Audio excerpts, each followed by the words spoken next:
Dr. Sunyatta is founder and TEO of Calabash Tea and Tonic in Washington, D.C.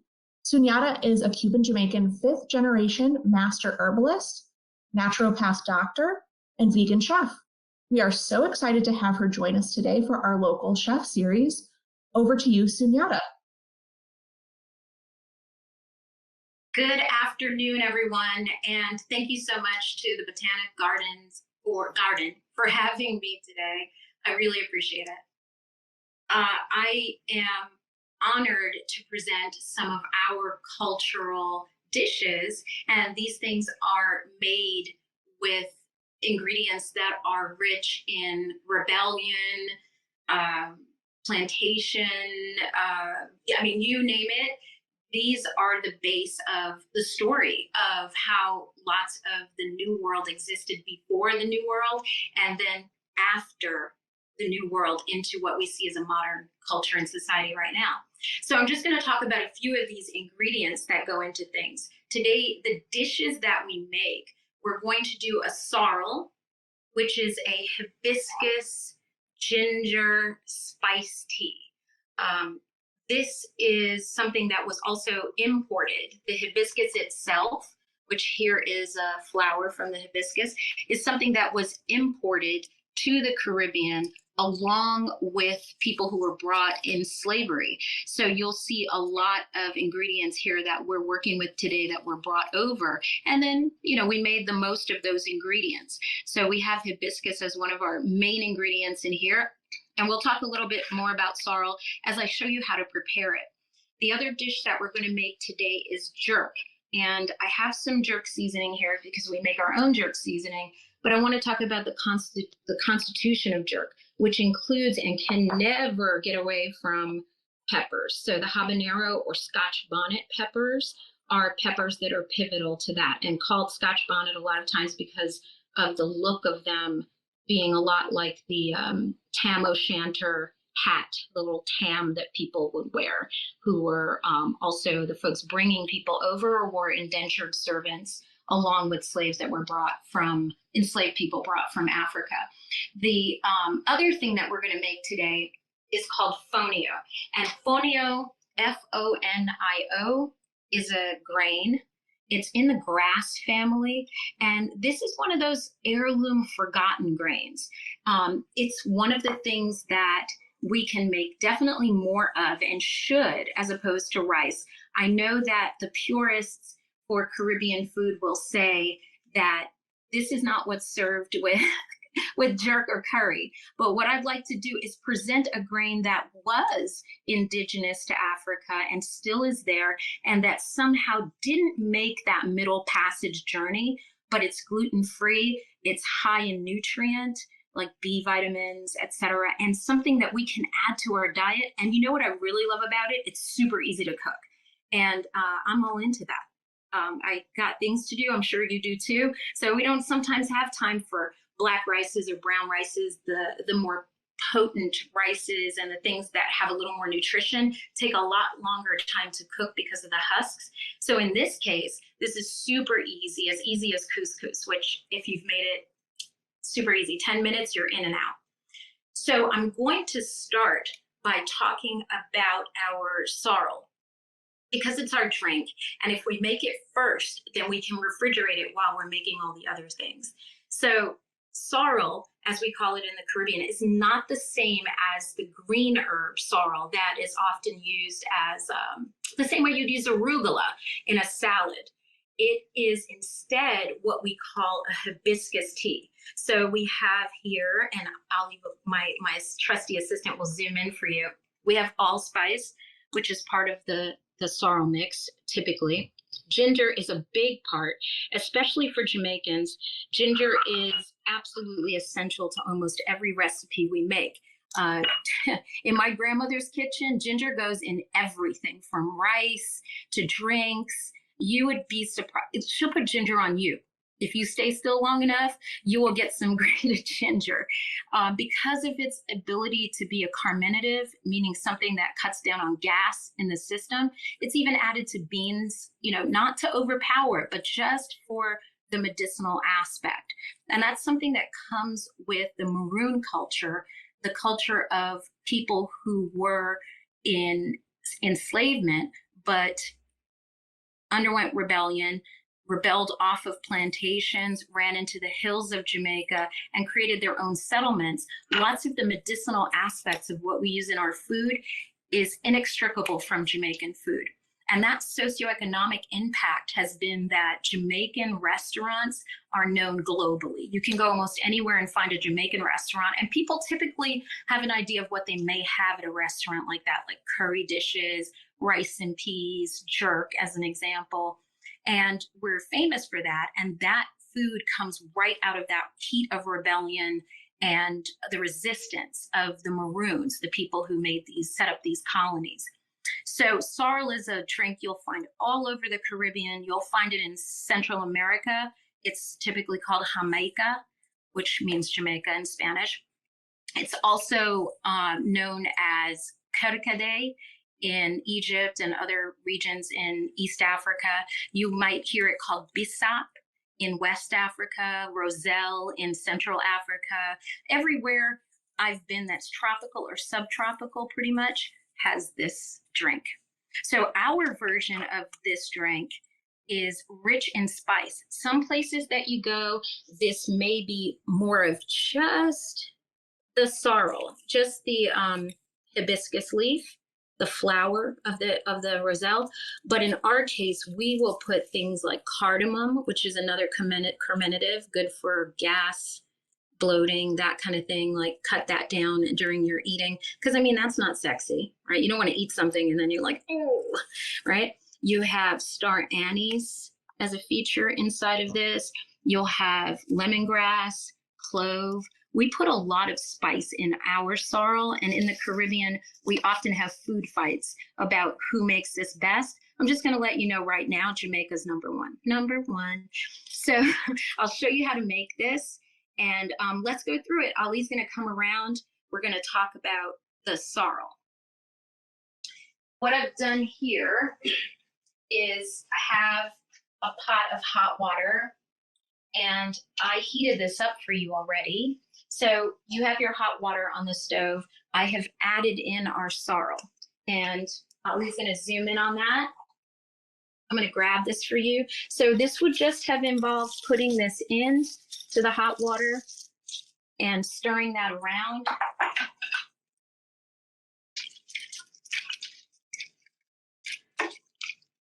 And in this particular pot, I would add more water to that. Go ahead and zoom in on that, Ali.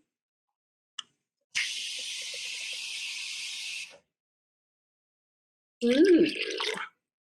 So once this is heated and brought to a boil, we strain it. And I'm going to do that right now for you. And the reason why I like to do this first is because this dish makes sure that what you have is a cold drink later. So if you wait too late in your process of cooking to do this, it's still hot, which it's great hot, but the heat of what else we're going to make requires a little cooling. And hibiscus is a refrigerant. It's the kind of thing that takes the inner core temperature down. This is another reason why it's popular in tropical areas. So we're going to strain this. Super easy. Ooh, it looks great. And it smells amazing. I wish you had smell-o-vision. This thing, it just makes your whole house smell like you've been having some like very exotic incense or whatever. So even if you put this on and you're having company come over, they're gonna be like, oh my God, that's amazing. Your house smells great. You're like, sorrel. So I'm gonna put this in here, and then I'm gonna use some agave. Because I really like the way that agave doesn't take over the food. It's a neutral taste and it has a lower glycemic index. You can use raw cane sugar, turbinado. Lots of people use honey. I just feel like honey sort of gives you that, I'm honey and I'm in your face. But instead, I like the agave, and it doesn't, to me, need that much. It is very tart. So if you're not into tart flavors, this may not necessarily be for you with less agave. You may want just a little bit more, just to turn the corner, just to bend the corner. But to me, it should be spicy, rich, red, absolutely delicious. I'm going to grab this as Ali zooms in on how to do this straining. I'll grab this for you.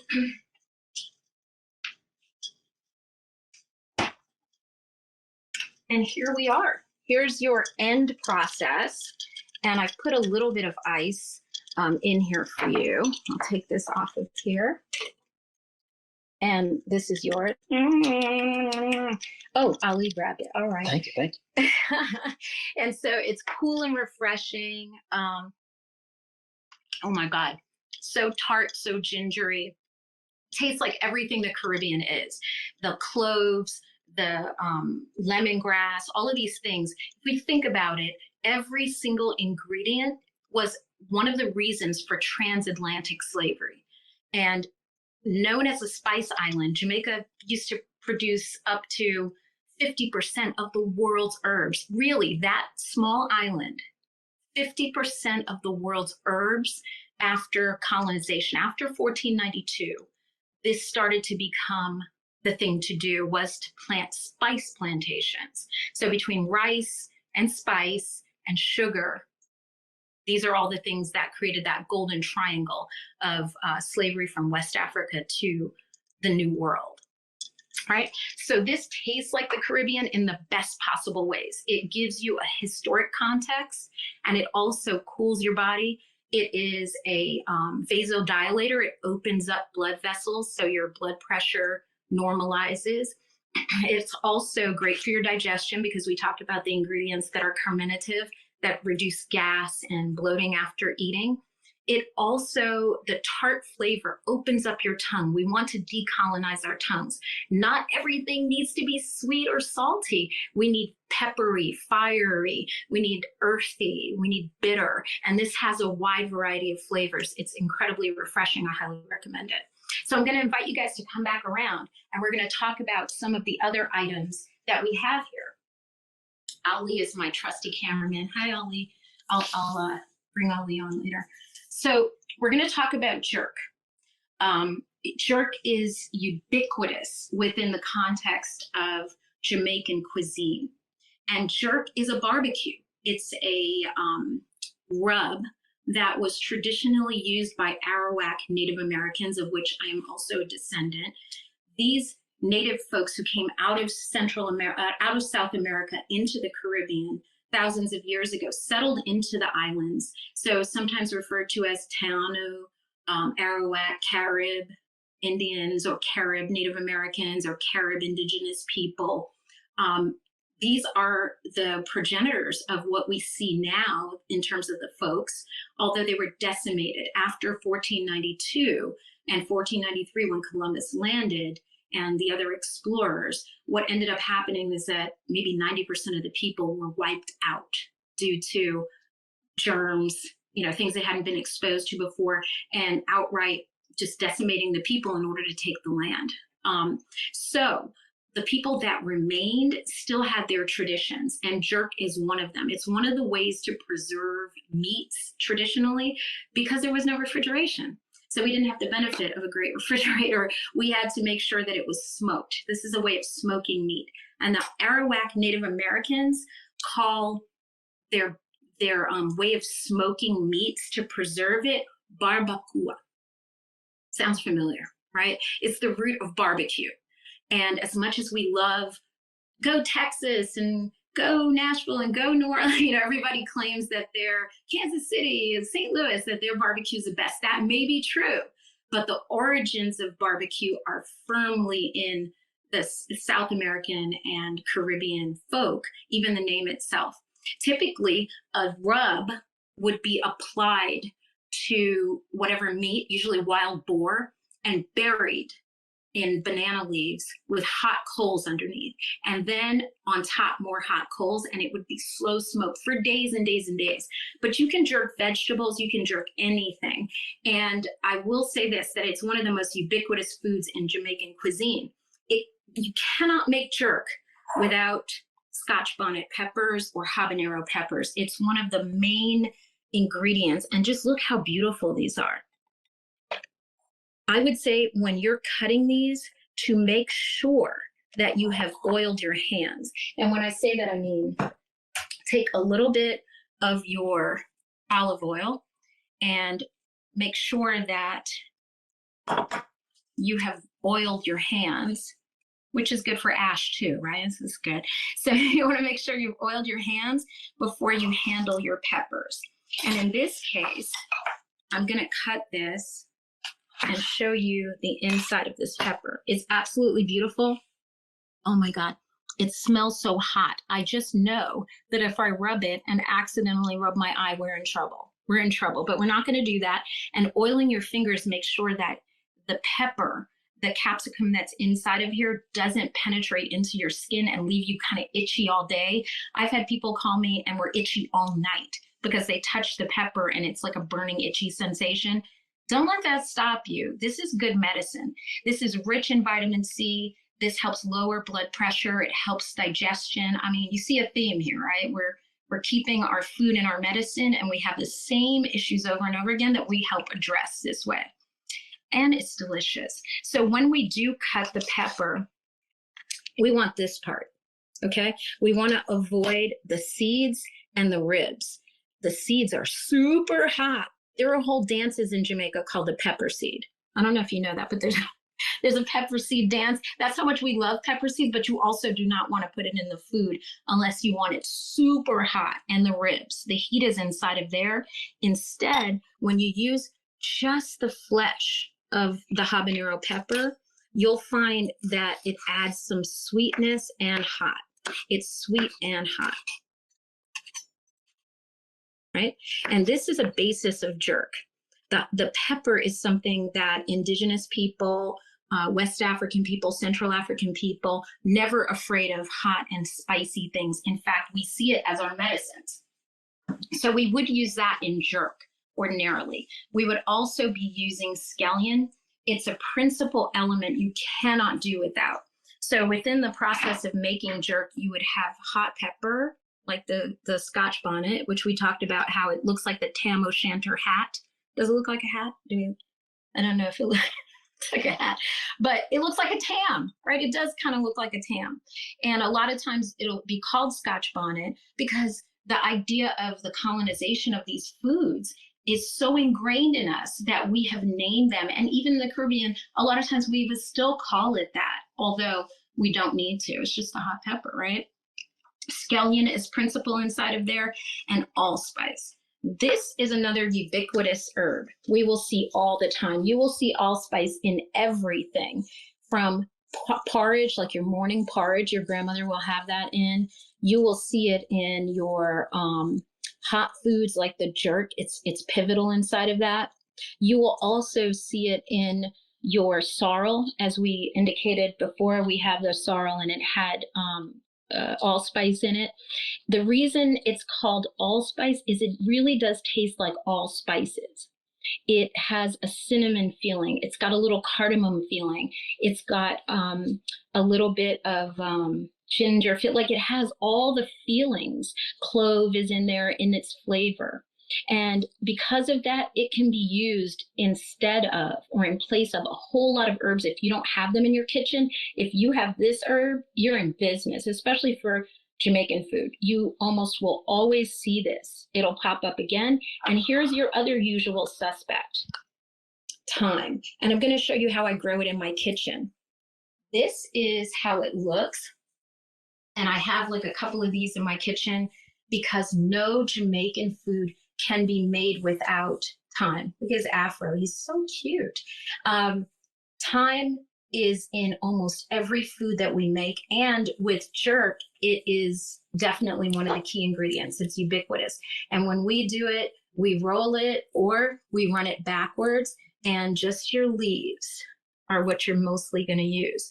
Also, the stalk can be used if you're making a soup or other brown stew dishes that are ubiquitous to Jamaican cooking. What you will have is, if your grandmother makes you something, sometimes you'll find this you'll be eating and you're like, whoa, what is this? And you feel like you won the lotto because you got the seasoning that was inside of it.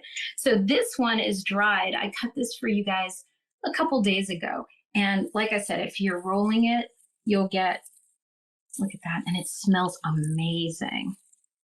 Thyme is in the mint family. So are most of the other culinary herbs that you will use are all part of the mint family. So what I'm going to do is show you guys how to make some jerk. And what I would like to do is use some of this veggie chicken, because sometimes people just need a little bridge between whatever non-vegetarian food and a vegetarian food. Growing up as a vegan, this is just part of what we usually do, is substitute it for people who may be coming over. And you're at my house right now, so like I want to substitute that for you. And we're also going to use some bell peppers. So I'm going to use orange and yellow and red.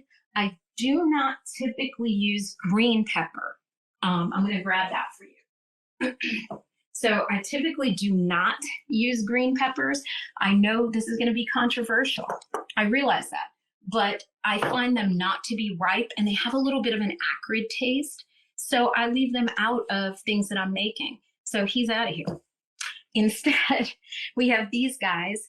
We also have bok choy or pak chow or pak choy, which in the Caribbean, we use this a lot, especially in Jamaica, because we have a huge population of people who came over from China to work on the railroads of America. But also a lot of folks may not realize that a lot of those people came to the Caribbean, and they were either indentured servants or they were offered land, etc., for coming to the Caribbean to set up, because they, the British specifically wanted to diversify their population and not rely so much on slave labor. And that had almost everything to do with the Maroons.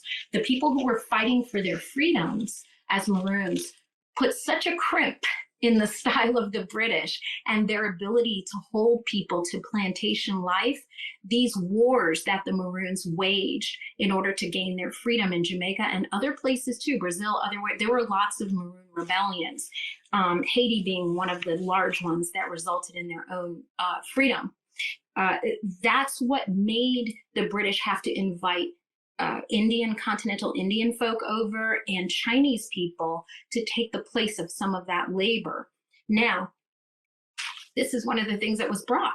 So you'll end up seeing this a lot in Jamaican cuisine. You will see what we call pak choy, bok chow, bok choy. It's called lots of those things. And so I'm going to use this today because we're talking about the amalgamation of cultures with regard to our cuisine. So I'm going to have some bok choy, bok chow, and I like that you don't have to overcook it. I like that it doesn't require a whole lot. You can season it however you like, and it kind of takes on whatever flavor. So in this case, we're going to use it in our jerk. And I'm going to show you how to do that next, because I want the jerk to rest and absorb, and then we'll work on the grain. Sound good? So come on over, let's do that. I have a pan. It's pretty hot.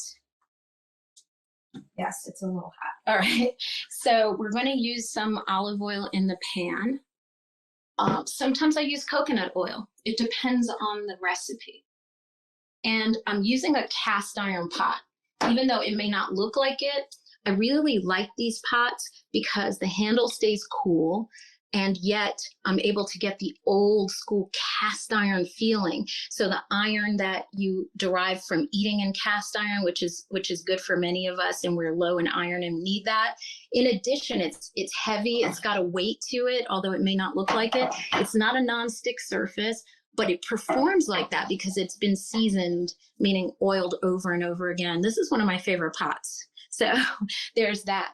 So the first thing that I'm going to put in is I'm going to do a little browning of the veggie meat, and I am going to add in our scallion.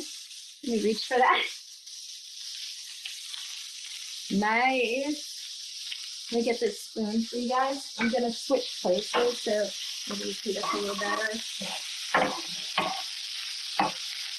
Oh my gosh, it smells so good. Does it smell good, Ali?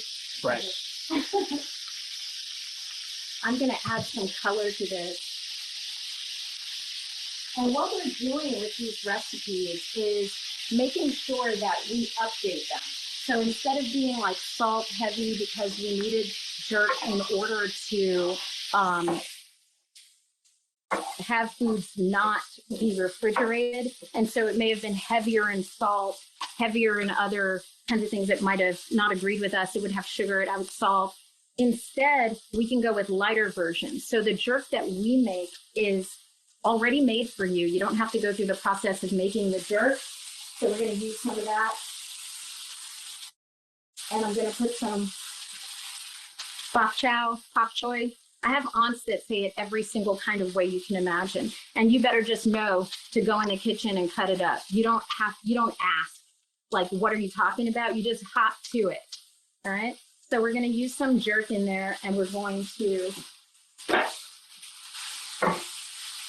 toss that around. When I tell you that jerk is super seasoned, I just want you to know that you definitely want to make sure that once you have stirred this around, and I will add more, but what will happen is we add a little bit more.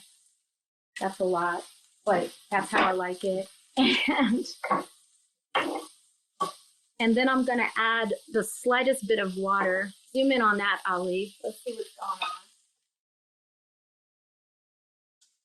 And our little bit of water is going to help steam down our veggies. And Caribbeans often like their veggies steam down a bit. We want to make sure that's the case. So I'm just going to put this on top and let him steam down while we move on to the next thing. Cool? So we're going to talk about fonio, which, do you want to come back around this way, Ali? We'll get you a little light on this, and you can see. So we talked about this a bit earlier, and it is a great grain that I think we just don't use enough. We can really see that it's very fine, so it's going to cook very quickly, as opposed to brown rice that we may be used to making, and we may be used to making black rices, wild rice, like a mix of things. Amaranth, you name it. This is cooking so quickly, like a couscous, and yet its nutritional content is higher than most rices. It's on the level of a very black rice, a very melanated rice. This is one of the foods that just didn't make that middle passage, and I'm not sure why. I've researched a lot on it. It may just have been that it wasn't transportable quite in the same way that some of the rices were. But it is amazing. I absolutely love this with some adobo seasoning. So, spell on you. So what I tend to do is use this seasoning, which is more like a New Orleans feeling, which of course is the Caribbean extended, right? And I use this as our base in the water for the fonio. And fonio is had all over West Africa, lots of places. People know it. It's just us in America that don't use it as much. And I think it's having a moment. It's going to be the next new grain that is going to be on the hit list. We had amaranth, we had quinoa, we had other things that are a little fussier to make. This is so easy and it's super high in nutrition. I'm pretty sure this is the next one. So what I'm going to do is put some of this in our water.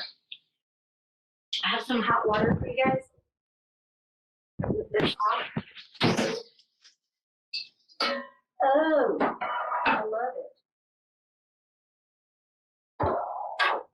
So in Caribbean cooking, we wouldn't just put this in here. We have to season the water because we want the grain to absorb whatever we're doing.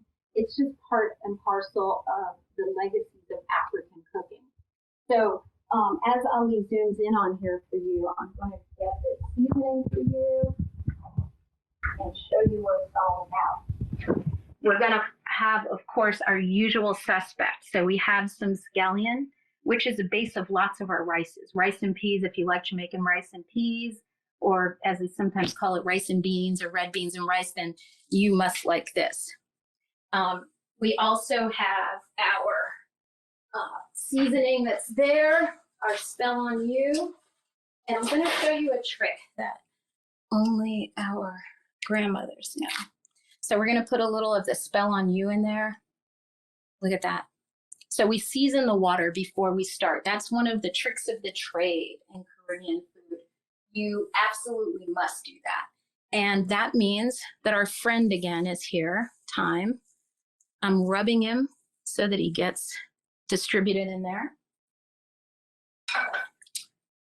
Nice. Fantastic. Now here's what my grandmother would do, or great grandmother.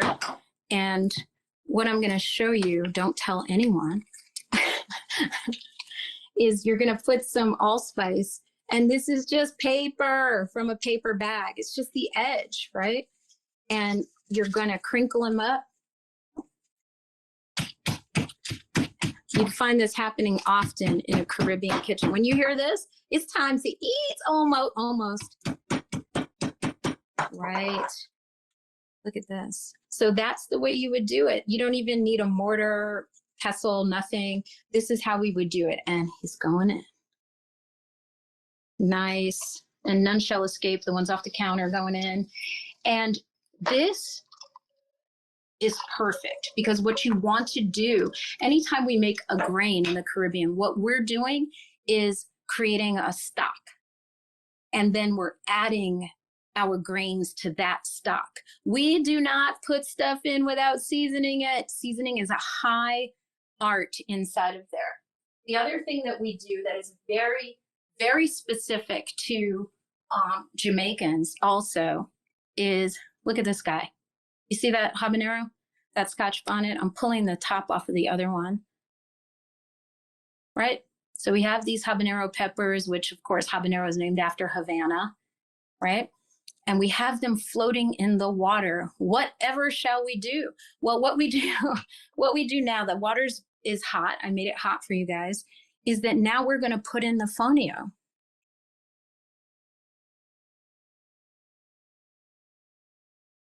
Nice. And we're going to stir that. Nice. Now, here's a warning. Ready? Ready for your warning?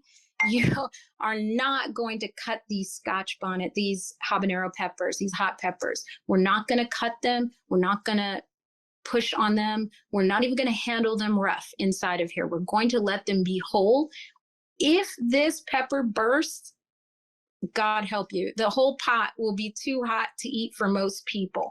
The reason why it's here, it infuses the rice, the dish, whatever you're making, whatever grain, with the feeling of the pepper without the heat. So the sweetness, these peppers are surprisingly have a hot sweetness to them. So now we can cover this and we'll just let him sit there for a minute and get himself together. And then we'll just take him off the fire and fluff him with a fork. And it's made just like couscous. So it's a great base. We're going to go back to our jerk. And what I'm doing is a version, right? So what we're doing is we're creating like a stir fry with a little gravy base, like a little base to it that is just a little sauce. So we can pour that on top. We can ladle that on top of our fonio or whatever it is that we're making, and it's going to be absolutely delicious. So we're doing versions of what we may have traditionally with traditional ingredients. I'm wondering if there are any questions in our chat yet. We do have a couple questions, Sunyatta. I would love that. Awesome. So one question is, would the jerk recipe work well with tempeh or tofu for people who can't eat gluten? That would work perfectly. You could use any meat substitute or none. You could just say, okay, well, I'm just going to rely on the power of the vegetables. I may put mushroom in there or whatever gives you a bite. It's usually about textures. But it will certainly work with anything. Jerk will take over your dish, and in a good way. It's meant to be strong. It's barbacoa, right? It's barbecue. It gives a flavor to things because it was meant to preserve things. So it's extremely strong and well-bodied. It's earthy. It's got bitter. It's got hot. It's got a little bit of sweet. It has everything that you need. So yes, anything can go in there. Awesome. And then your vegan chicken that you're using, Sunyatta, can you talk more about that ingredient and what the base of that ingredient is? Sure. So I have a couple of them that I like to use. I sometimes use Gardein, which I like that particular brand, the flavor of it. And I find that when people come to my house or I have guests, they absolutely love it. And they have no, they don't distinguish that it is not meat that they're used to eating, which is where I want a gateway drug. Like I need to trick them into eating it. Not just a nutrient, but it's part of the witchery of the kitchen. We can't separate that in indigenous cultures. We have a magic, there's a mystique. And sometimes after you've finished feeding the person, you're like, oh, that was vegetarian. What? Well, what? So that's kind of what you want.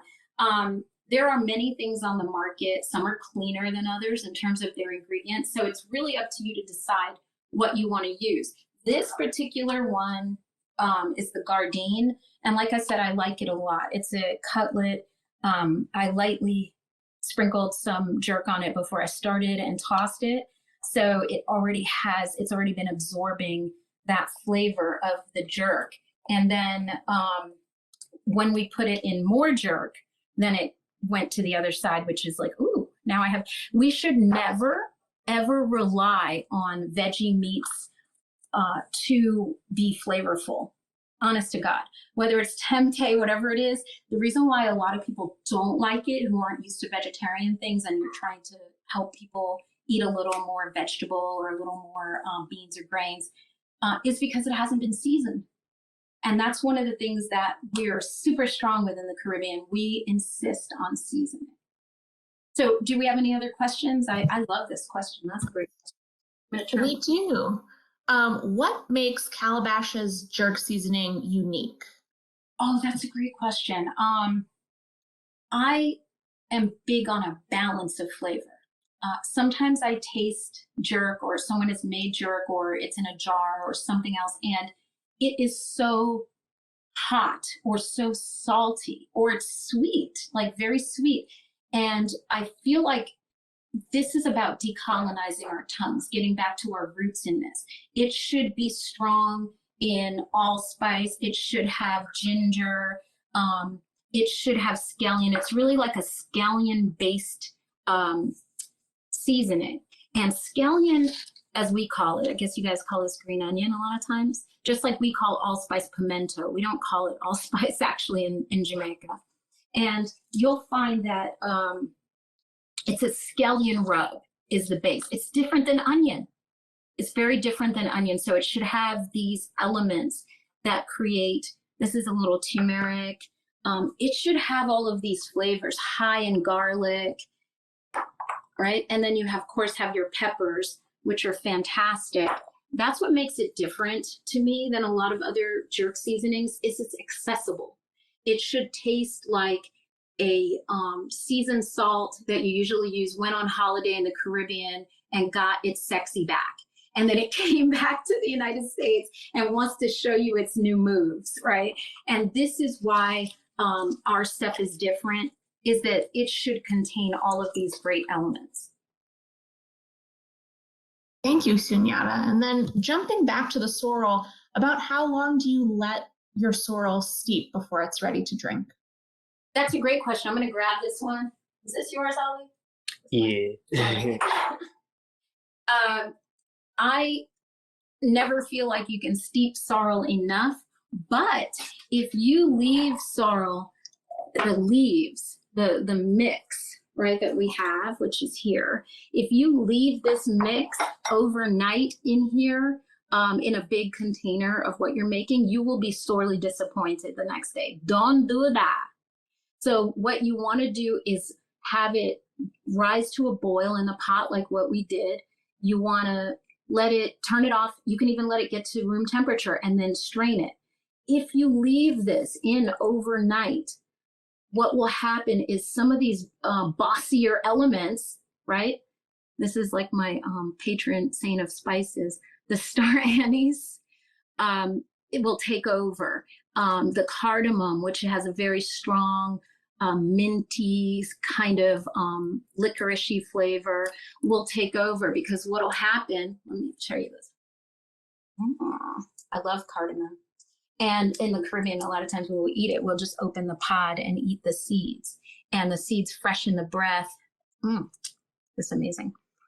You can crunch on them. But If the pod opens up, much like the hot pepper that we talked about, then all is lost.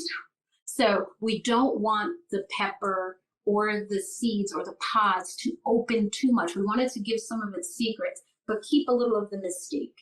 And so letting it come to room temperature and then straining it is perfect.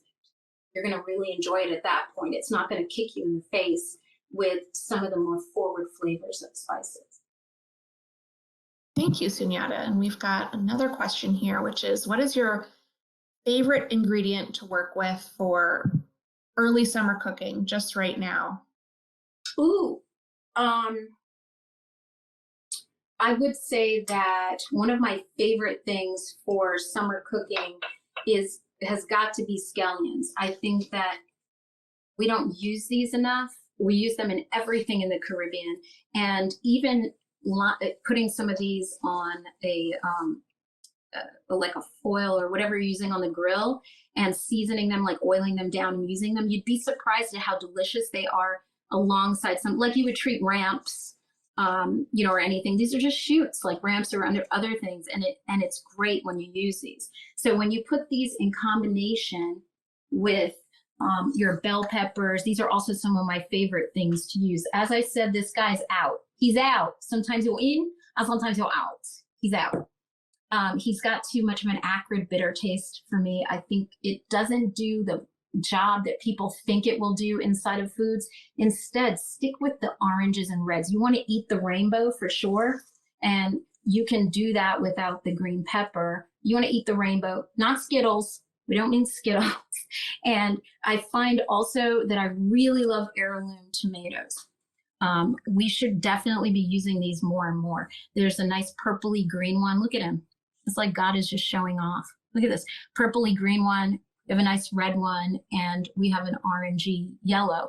And these also give us the ability to slice them and use them right off. So if you combine a little of these, some slices of these, and you're just stir frying that or putting them on the grill even, you're going to have a great time with that. My stomach is growling looking at all these fabulous veggies. We've got another question in the chat, which is, we've got someone who's growing hibiscus, and they're wondering if you have a mix that if they want to use their own dried hibiscus, what should they add to their sorrel mix? Or does Calabash have a mix that they could add to their dried hibiscus? That's a great question. When we make our sorrel, we use lots of the bases that we use for our chais, which are our grandmother's original recipes. So if you get like our yogi chai, which is like a naked chai, and there's nothing else in it, combining that with the hibiscus is going to be amazing. It's going to be super, super delicious. Keep in mind that the hibiscus that we usually use as a decorative plant outside is not quite the same as the one that we would use to make drinks and foods with. I got to show you how this fonio looks though. Are you guys ready? Let's see how it looks. So we've put it in here. I'm going to turn the fire off. It was on super, super low, right? Oh my God. Look at that. And so at this point, we're just going to fluff this, right? And the first thing we're going to do, my grandmother would be yelling right now, is take the peppers out. Have a little spoon rest or whatever. Remove these before they burst. They're like a balloon. Okay? Remove them before they burst. They can also deflate, which is okay. But if they've burst, I've seen an entire rice pot, like 17 times the size to feed a wedding, ruined because one pepper burst and it could not support, the rice couldn't support it. Look at this. You fluff it and it's been seasoned. Look at the season in there. Oh my God. It's ready to go. It's ready to support your other thing. Can I put some of this in a bowl for you guys? Let's do that. I'm going to feed Ali because he's the best.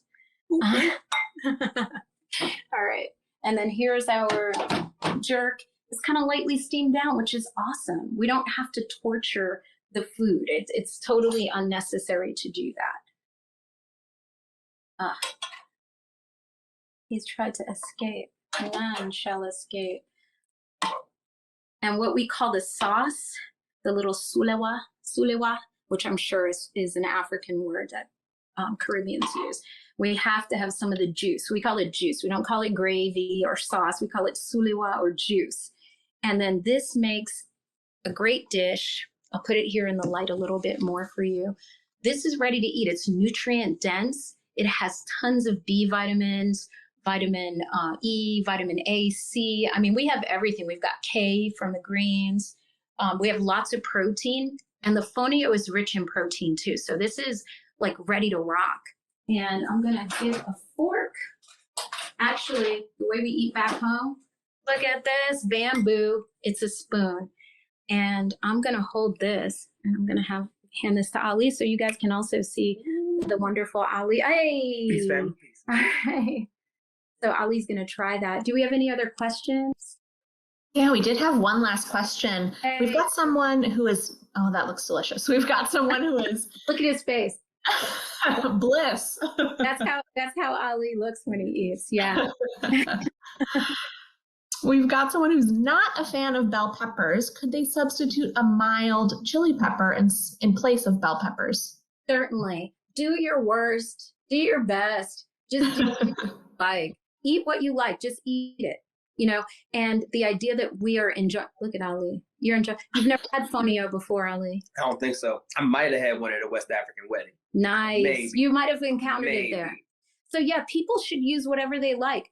I was never a bell pepper fan as a child. Let me take this back, Ali. You're doing too much. You're supposed to be the cameraman. This man eating. Give it a spoon. My bad.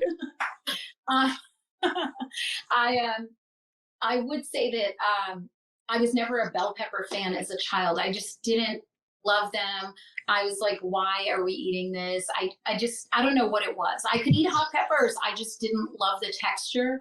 And so I had to grow into loving bell peppers. And part of it was knowing what they do for me, knowing that they're super high in vitamin C. They have others, I was like, okay, let me give these a shot and let me season them the way I want to and see if I still like them. And I did. Well, thank you for sharing, Sunyatta, and thank you so much for sharing all of your wisdom with us today. I learned so much, not only about your recipes, but about history and about plants, and you're getting lots of love in the chat. We've got folks who love Calabash, and appreciate that. We love them too. I'm glad they were in my kitchen with me and put up with our filming. Ali's amazing. Thank you, Ali, for helping us with that. Yeah, thank you so much. Excellent camera work, and made me hungry looking at all these amazing veggies. I know what I'm going to be cooking tonight, and I just want to say thank you to everyone who's joined us today. That's going to conclude our program for this afternoon.